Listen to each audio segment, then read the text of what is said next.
Hello, I'm Katrina with the Palm Beach County Library System, and this is a novel idea. In this program, we share with you the first chapter of a work of fiction to give you a preview of the story, voice, and style of a book that's currently available to borrow from one or more of our digital collections. It's kind of like watching the pilot episode of a new TV show. If you can't wait to find out what happens next, you can check it out with your library card by following the links below. Don't have a card yet? Sign up for a free temporary e-card that will give you access to all of the library's online resources by clicking the registration link. The Silent Patient is a debut novel written by Alex Michaelides and published by Celadon Books.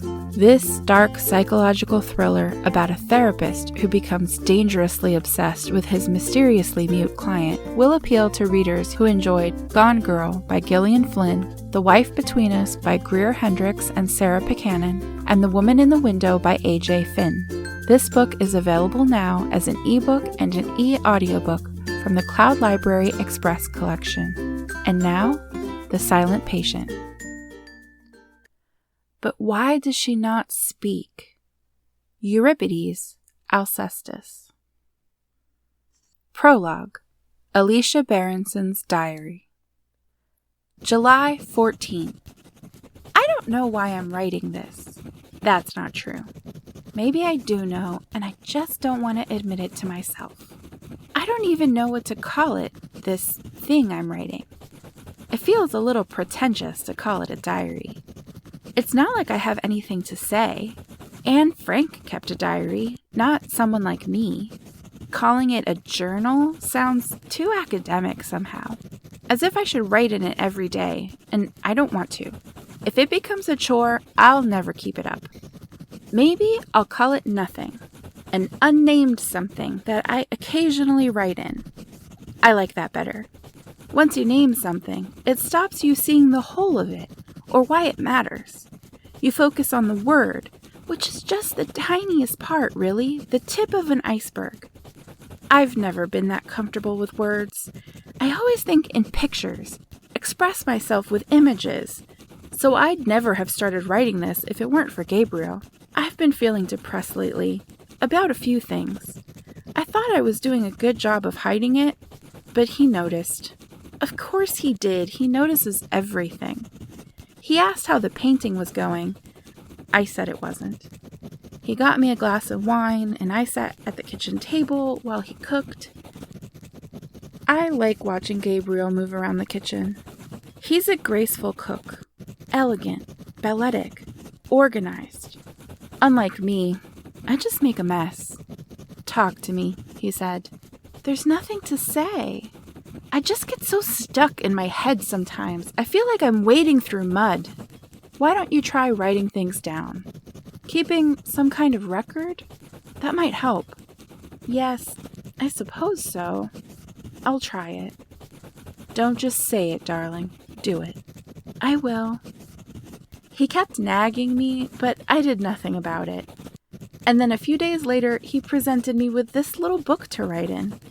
It has a black leather cover and thick white blank pages. I ran my hand across the first page, feeling its smoothness, then sharpened my pencil and began. He was right, of course. I feel better already. Writing this down is providing a kind of release, an outlet, a space to express myself. A bit like therapy, I suppose. Gabriel didn't say it, but I could tell he's concerned about me. And if I'm going to be honest, and I may as well be, the real reason I agreed to keep this diary was to reassure him, prove that I'm okay. I can't bear the thought of him worrying about me. I don't ever want to cause him any distress or make him unhappy or cause him pain. I love Gabriel so much. He is, without doubt, the love of my life. I love him so totally, completely. Sometimes it threatens to overwhelm me. Sometimes I think, no, I won't write about that. This is going to be a joyful record of ideas and images that inspire me artistically, things that make a creative impact on me. I'm only going to write positive, happy, normal thoughts. No crazy thoughts allowed. Part 1. He that has eyes to see and ears to hear may convince himself that no mortal can keep a secret. If his lips are silent, he chatters with his fingertips. Betrayal oozes out of him at every pore. Sigmund Freud, Introductory Lectures on Psychoanalysis. Chapter 1. Alicia Berenson was 33 years old when she killed her husband. They had been married for 7 years. They were both artists. Alicia was a painter, and Gabriel was a well-known fashion photographer. He had a distinctive style, shooting semi-starved, semi-naked women in strange, unflattering angles. Since his death, the price of his photographs has increased astronomically.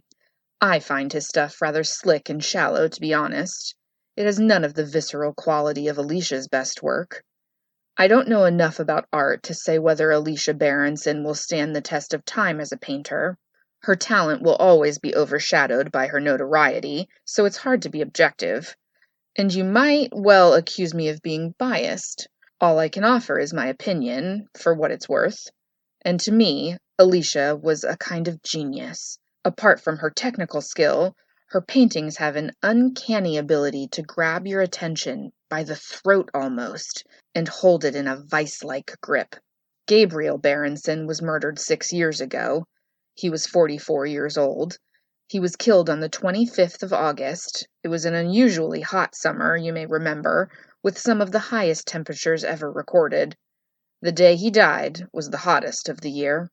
On the last day of his life, Gabriel rose early. A car collected him at 5:15 a.m. from the house he shared with Alicia in northwest London, on the edge of Hampstead Heath, and he was driven to a shoot in Shoreditch.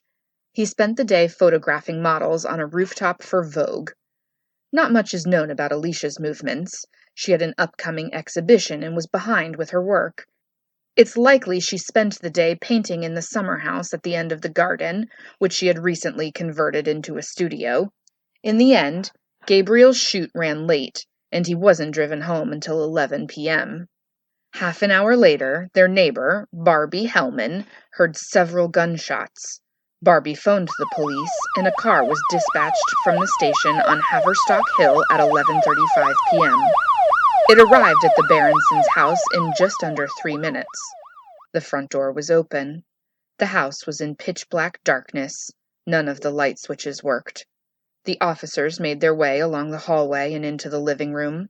They shone torches around the room, illuminating it in intermittent beams of light. Alicia was discovered standing by the fireplace. Her white dress glowed ghost-like in the torchlight.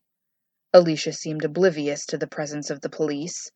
She was immobilized, frozen, a statue carved from ice, with a strange, frightened look on her face, as if confronting some unseen terror.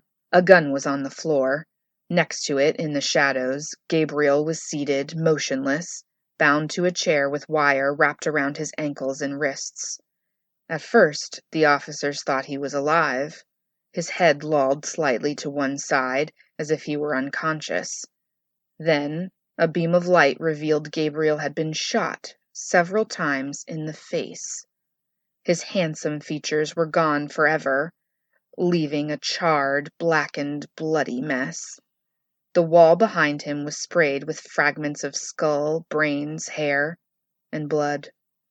Blood was everywhere, splashed on the walls, running in dark rivulets along the floor, along the grain of the wooden floorboards. The officers assumed it was Gabriel's blood, but there was too much of it. And then something glinted in the torchlight. A knife was on the floor by Alicia's feet. Another beam of light revealed the blood spattered on Alicia's white dress. An officer grabbed her arms and held them up to the light. There were deep cuts across the veins in her wrists, fresh cuts, bleeding hard. Alicia fought off the attempts to save her life. It took 3 officers to restrain her. She was taken to the Royal Free Hospital only a few minutes away. She collapsed and lost consciousness on the way there. She had lost a lot of blood, but she survived. The following day she lay in bed in a private room at the hospital. The police questioned her in the presence of her lawyer. Alicia remained silent throughout the interview. Her lips were pale, bloodless. They fluttered occasionally, but formed no words, made no sounds. She answered no questions. She could not, would not, speak. Nor did she speak when charged with Gabriel's murder. She remained silent when she was placed under arrest, refusing to deny her guilt or confess it. Alicia never spoke again. Her enduring silence turned this story from a commonplace domestic tragedy into something far grander, a mystery, an enigma that gripped the headlines and captured the public imagination for months to come. Alicia remained silent, but she made one statement: a painting. It was begun when she was discharged from the hospital and placed under house arrest before the trial. According to the court-appointed psychiatric nurse, Alicia barely ate or slept. All she did was paint. Normally, Alicia labored weeks, even months, before embarking on a new picture, making endless sketches, arranging and rearranging the composition, experimenting with color and form. A long gestation followed by a protracted birth as each brushstroke was painstakingly applied. Now, however, she drastically altered her creative process, completing this painting within a few days of her husband's murder. And for most people, this was enough to condemn her.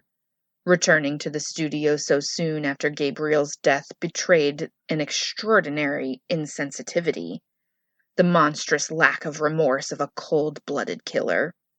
Perhaps. But let us not forget that while Alicia Berenson may be a murderer, she was also an artist. It makes perfect sense, to me at least, that she should pick up her brushes and paints and express her complicated emotions on canvas. No wonder that, for once, painting came to her with such ease, if grief can be called easy. The painting was a self-portrait. She titled it in the bottom left-hand corner of the canvas, in light blue Greek lettering, one word: Alcestis.